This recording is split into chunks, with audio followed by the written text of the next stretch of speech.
Y que justamente va en línea con eso, todos los fenómenos que hemos vivido en las últimas horas, todo lo que ha pasado también antes, con una sequía fuera de lo común, incendios forestales, todo lo que tiene que ver con las lluvias, justamente son fenómenos asociados quizá al cambio climático, es lo que vamos a intentar develar en esta entrevista, que afectan no solamente a nuestro país, sino también a la región, olas de calor, sequías, la más reciente, inundaciones también. Por eso, para analizar todo esto que está pasando, es que recibimos ya en estudios a Eduardo Budinas, analista en temáticas ambientales, también secretario ejecutivo del Centro Latinoamericano de Ecología Social, CLAES. Muchas gracias por estos minutos. Muchas gracias a ustedes por la invitación. Por favor, y si nos habrá parecido oportuna su presencia esta mañana. La gran pregunta, esto que nos ha pasado, sequía extraordinaria, no aguantar el calor, después baja de temperatura, lluvia, ¿es por el cambio climático? Bueno, eso es difícil decirlo con esa certeza, pero también puede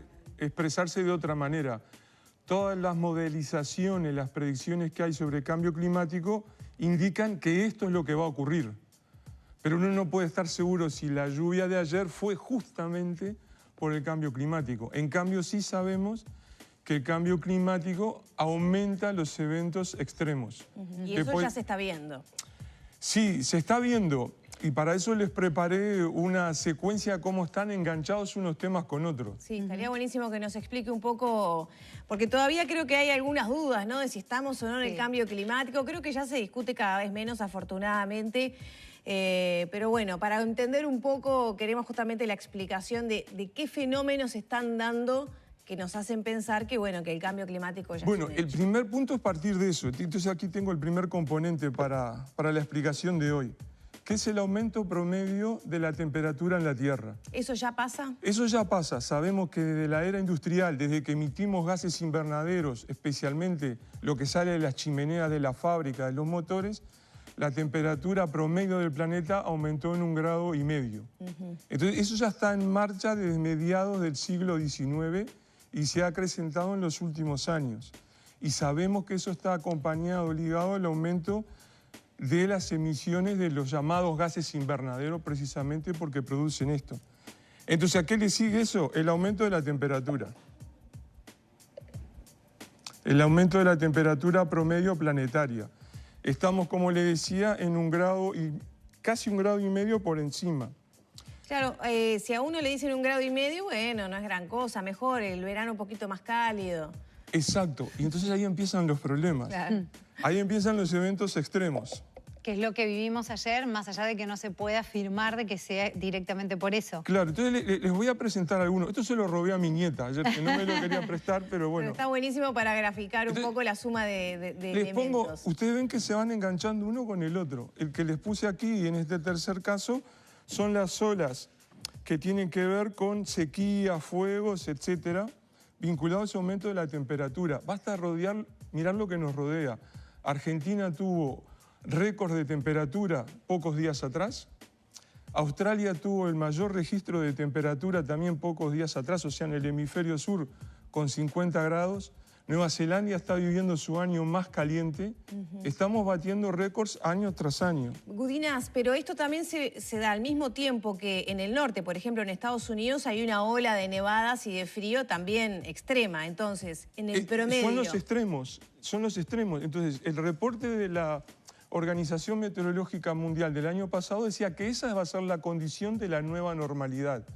Y citaba, como tú decías, por ejemplo, por primera vez dejaba de nevar en algunas zonas de Groenlandia y eso era reemplazado por lluvia. Así como ellos tenían olas de calor inesperadas en pleno otoño o en pleno invierno, o temperaturas máximas, por ejemplo, en el Mediterráneo.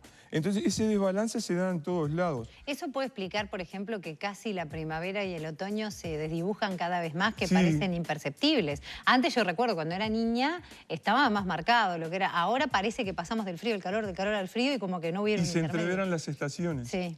Y esta secuencia tiene efectos encadenados hacia adentro de ella. Por ejemplo, la ola de calor en Argentina. Miremos qué ha pasado a los hermanos de Argentina. Apagones de electricidad. Sí.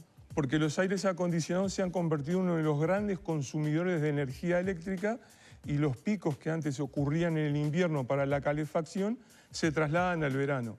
Tengo apagones de electricidad. Eso tiene unos efectos en cascada en la infraestructura urbana. Personas atrapadas en sus edificios, caída de los sistemas de agua potable en edificios o en barrios enteros, sistemas de refrigeración de alimentos que ya no funcionan más.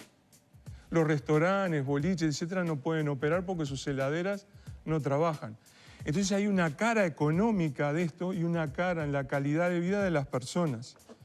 Sigo con la secuencia. Sí. Ahora pasamos a los eventos que tienen que ver con el agua potable y la electricidad.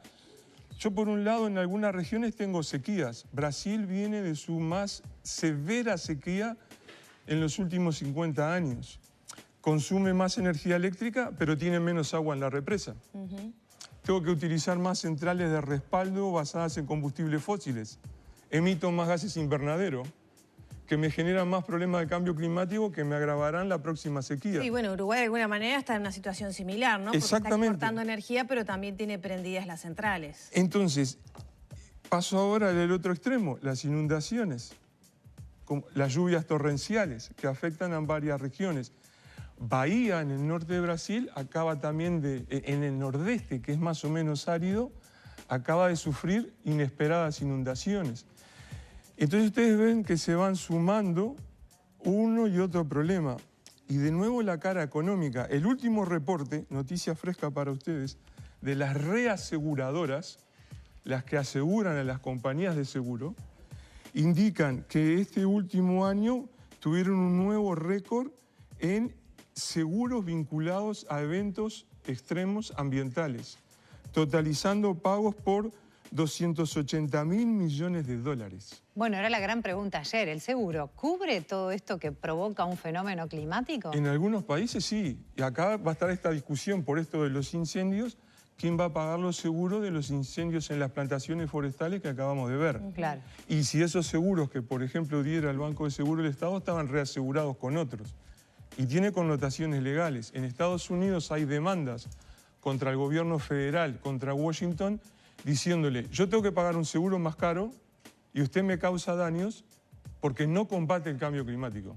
Claro. Entonces usted tiene la responsabilidad, por ejemplo, en la costa de California, si yo pierdo mi casa o se quema mi barrio por los incendios forestales que ellos tienen. Para hacerle más dramático la secuencia, tenemos los efectos en la agricultura. Entonces tenemos problemas con la disponibilidad de alimentos o porque hay sequía o porque hay mucha agua. De nuevo, miremos alrededor nuestro. Las pérdidas estimadas en Argentina por esta sequía que acaban de sufrir están calculadas casi en 3.000 millones de dólares. En el sur de Brasil también tienen pérdidas estimadas por la sequía que también están sufriendo por estos eventos extremos. Y el último son los efectos en la salud pública.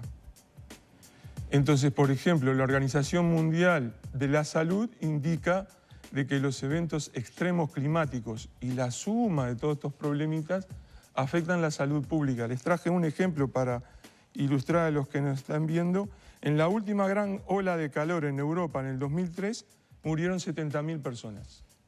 Claro, ya todo esto lo regamos con el coronavirus, ¿no?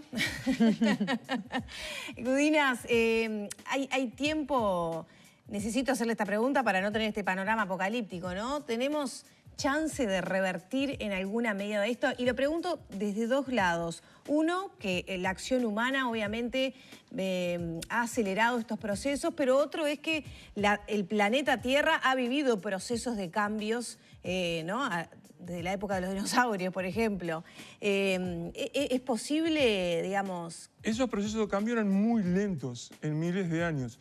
Lo que hicimos ahora fue acelerarlo. ¿Y es posible ralentizar esto? Y además, cuando yo empecé con estos temas en los años 90, la visión que tenían todos los de mi generación de que este problema lo iban a vivir nuestros hijos y nuestros nietos.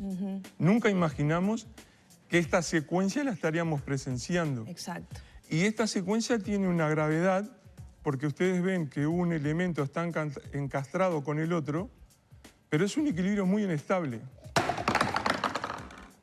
Y esto es la crisis social y ambiental. Y la crisis social y ambiental, ven que siguen los efectos y se encadenan uno con otro. Sí. Este es un concepto clave del cambio climático. Se llama efectos umbrales. Y dice que una vez que la torre comienza a caer, ya no se detiene. Claro. ¿Eso quiere decir que no hay una vuelta atrás, no estamos a tiempo, ahora es solo para adelante y ralentizarlo? ¿No se puede revertir? No lo sabemos. Por ejemplo, una discusión para nosotros sudamericanos muy grave de esta caída que ustedes vieron es qué va a ocurrir en el centro de América del Sur con la Amazonía y el régimen hidrológico y de lluvias. ¿Por qué? Por este efecto umbral, que una vez que esa destrucción está en marcha y la torre comienza a caer, ya no la detenés. Entonces, el estado previo de los bosques tropicales en América del Sur era parecido a lo que había en las praderas y llanuras del Uruguay arboladas. No había mucha selva. La selva es un acontecimiento muy frágil, más o menos reciente. Entonces perderíamos uno de los grandes motores, máquinas, etcétera, para el régimen de aguas, de clima de todo el Sí, continente. es un pulmón. Hay decisiones que los gobiernos tienen que ir tomando y que vemos un día y otro también que no se toman a medias, ¿verdad? Lo hemos hablado contigo en otras oportunidades también. Desde el punto de vista individual, colectivo, cada uno en su casa con su aporte, ¿podemos hacer algo que realmente tenga, digamos, una suma, un pesito en revertir o ralentizar esta situación? Sí, claro. Yo creo que hay dos grandes tipos de acciones. Por un lado, son acciones que tienen que ver con minimizar nuestro impacto en el ambiente. Por otro lado, son acciones que tienen que ver con reclamarles cosas de fondos al liderazgo político, cualquiera sea. Porque cuando uno a veces analiza la respuesta de los políticos de un lado y del otro, por ejemplo, las respuestas que hubieron a las lluvias de ayer, uno ve que están muy lejos de entender esta problemática. Por ejemplo, lo que decía la intendenta Acose, esto era impredecible. Sí, era impredecible en un sentido de que lloviera justamente el día de ayer esa cantidad de milímetros. Pero no es impredecible como consecuencia del cambio climático. Lo mismo ocurre con el gobierno nacional en su manejo de la reacción frente al cambio climático y de la adaptación para el cambio climático, donde el caso clave para Uruguay es, por ejemplo, qué va a pasar con el sector agropecuario. Y eso requiere medidas actuales. Porque el sector... El Ministerio de Ganadería tiene una sección de adaptación a los efectos del cambio climático. Sí, eso está muy bien y tiene una unidad de seguimiento de los datos climáticos, etcétera. Y también incluso tiene una unidad para hacer evaluaciones de las emisiones de gas invernadero. Pero seguimos padeciendo un entrevero institucional mayúsculo en la institucionalidad en el manejo ambiental. Es como tener el Ministerio de Salud Pública separado entre distintos ministerios. Porque ustedes tienen toda el área ambiental en el Ministerio de Ganadería, Agricultura y Pesca y toda el área ambiental en el Ministerio del Ambiente y no terminan de juntarse. Y tienen que juntarse para poder actuar coordinadamente. En la acción individual, el accionar individual, ¿qué es lo que podemos hacer para contribuir? Muchas veces nos vemos sacudidos por eventos puntuales como el de ayer, que nos hacen de alguna manera tomar conciencia, ¿no? Bueno, hay medidas de adaptación. Por ejemplo, problemas que tenemos nosotros, que tiene mi familia, los pluviales de las casas, si llueve 200 milímetros en un día, no aguantan. Entonces yo le pediría, por ejemplo, a la Facultad de Arquitectura y a los municipios que comenzaran ya a cambiar las regulaciones para los pluviales de las casas. Bien. Y necesitaríamos a la industria que me hiciera caños de PVC de mayor diámetro y que la albañilería pudiera lidiar con esos caños de desagüe. Por el otro lado, también hay actividades que tienen que ver con, te decía, mi patrón de consumo. Aquellos productos orgánicos, naturales, están basados en sistemas de producción más amigables para el ambiente y menos generadores de cambio climático porque emiten menos gases invernaderos. Bueno, lo mismo. Entonces son todas pequeñas acciones donde cada uno tiene diferentes responsabilidades y diferentes tareas. Claro, porque a veces pasa que uno dice, bueno, no prendo más el aire acondicionado para disminuir mi gasto energético. Trato de reciclar los plásticos que inevitablemente me vienen en algunos productos o bueno, los tiro en bolsas separadas. Pero después eso... Sabemos que no siempre van a reciclaje, no tienen condiciones, no todos los plásticos se reciclan. Entonces ahí uno pierde como la esperanza o siente que lo que está haciendo no tiene valor, ¿no? Bueno, ahí por eso te decía, necesito la colaboración de otros.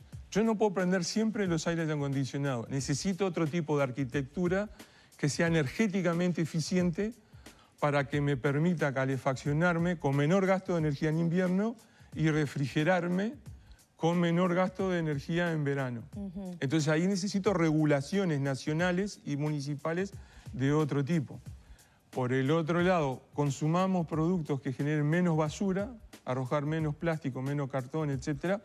Pero también tengo que reclamar al gobierno nacional y a las intendencias de que me tiren en lugares eficientes esa basura y me penalicen de algún modo a que me generan mucho desperdicio innecesario.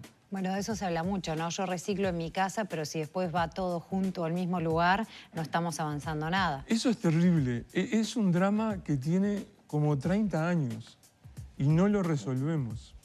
Y también la dependencia con que las decisiones que podamos tomar nosotros son muy útiles, pero esto si no es algo global en el mundo entero. Estaba pensando, por ejemplo, en todos los efectos que a veces hace que uno sienta que está muy lejos, como el tema de los hielos, como el tema de los polos, como el derretimiento, y a veces es difícil ver la conexión, pero en el fondo todo termina estando interconectado. Sí, ahora, tú sabes que eso que tú decís tiene una trampa, porque es muy utilizada por los gobiernos para decir, bueno, mientras el resto de los estados no reaccionen de alguna manera, yo sigo contaminando. Exacto. Entonces eso nos deja a nosotros en una especie de callejón muy complicado, porque nosotros vamos a convencer a todos los chinos que deben contaminar menos, sabiendo que China es la primera emisora de gases invernadero en el planeta. Ya tenemos que cerrar. ¿Qué proyección hay para los próximos años si todo sigue como está? Las proyecciones estuvieron fijadas el año pasado en la última cumbre de cambio climático. Entonces, si todo sigue como está, vamos a tener una aceleración del cambio climático. Estos eventos se van a multiplicar, va a seguir aumentando el nivel del mar, el agua de los océanos se va a acidificar, se va a perder entonces mucha vida marina por esas circunstancias. Los grandes cultivos van a tender a cambiarse de lugar, en algunos sitios van a ser inviables, en otros tal vez se puedan hacer cultivos porque cambia el régimen de lluvias. Vamos a ver probablemente la desaparición del casquete polar en el Polo Norte en el verano, que va a permitir la navegación. Entonces, un desastre ecológico, pero una ventaja para algunas empresas navieras, y así sucesivamente. De nuevo, la cascada de efectos. Esperemos que esa cascada quede en el juguete de su nieta en lo posible y que no se caiga esa torre. Bueno, tratar de, como usted lo decía, en lo que podamos hacer cada uno de nosotros, poder marcar, aunque sea un granito de arena, la diferencia. Esperemos que sí. Eduardo Budinas, muchísimas gracias por Gracias estos minutos. a ustedes. Era Eduardo Budinas, secretario ejecutivo del Centro Latinoamericano de Ecología Social, CLAES.